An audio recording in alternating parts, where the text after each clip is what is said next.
السلام علیکم ټولو ملګرو مشرانو کشرانو ته ډېر ډېر دعاګانې او سلامونه.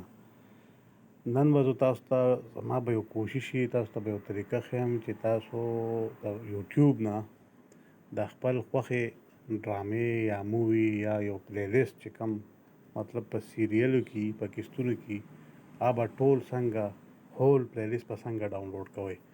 مثال کې طور باندې تاسو یو ډرامه خوښئ، د هغه قسط یو ډاونلوډ کړئ، بیا بل قسط ډاونلوډ کړئ، داسې ون بای ون هغې باندې ډېر ټایم دغه کېږي او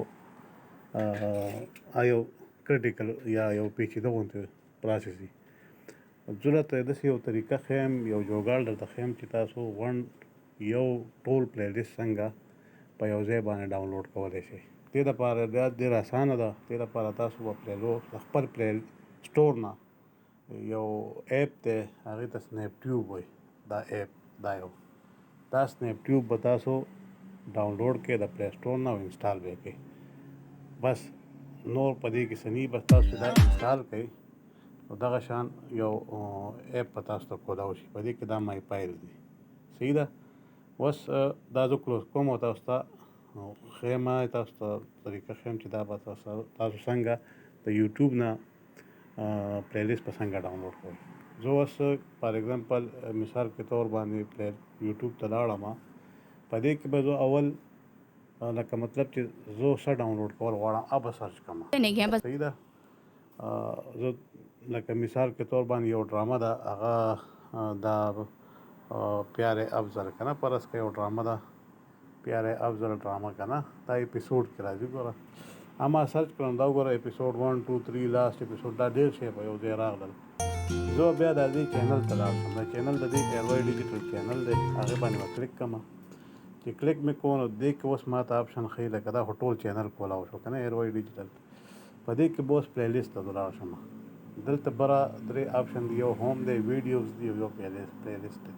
پلی لیست ته چې لاړم نو په دې کې چې زه کم یو ډاونلوډ کوم، اوس زما د خوښې چې کم یو ډرامه وي نو هغه به جست زه ټول اپیسوډ یا ټول قسطونه په یو ځای ډاونلوډ کړم. د هغې ډېره اسانه طریقه ده. پیار افضل خو ما سرچ کولو، هغې پسې چې بس د هغې په ځای فرض کړه زه دا حبس ډرامه ده، هغې 6 قسطونه دي، هغه زه ډاونلوډ کول ټول غواړم په یو ځای. دلته 3 ډاټس دي خوا دې ښی سایډ ته، دا 3 ډاټس به زه کلیک کړم، 3 ټاکي او دا شیر بټن به زه کلیک کړم. دا اوس ما ته وایي چې تو ډاونلوډ کول په څه کې غواړې. دا سنیپ ټیوب ایپ چې کوم دی دا موږ مخکې نه انسټال کړی دی خپل موبایل کې، هغې باندې به کلیک کړم. صحیح شو. اوس دا هغه سنیپ ټیوب ایپ ته لاړو. دا به تا نه د ویډیو کوالټي تپوس کوي چې بھئی کم ویډیو کوالټي کې دا تاسو ډاونلوډ کول غواړئ، ایچ ډي کې کول غواړئ یا 480 کې، 360 کې، 240 کې. نو مثال کې طور باندې 240 کې دا زه ډاونلوډ کوم. جست کلیک مې کو.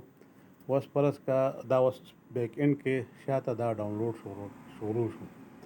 اوس که دا زه کتل غواړم نو زه به فرض که دا غونډ ایپ زه بند کړم ټول او دا زه کتل غواړم چې دا ډاونلوډ کېږي که نه، هغه سنیپ ټیوب ته به لاړ شم او مای فایل ته به لاړ شم. دا وګوره اپیسوډ 1 2 3 4 5 6 دا په یو ځای ډاونلوډ کېدل شروع شو.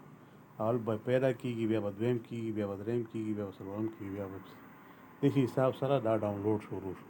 دا ډېره اسانه طریقه ده. په دې حساب سره دا تاسو خپل لکه د خوښې پلی لیست د یوټیوب نه ډېر په اسانه باندې ډاونلوډ کولی شئ.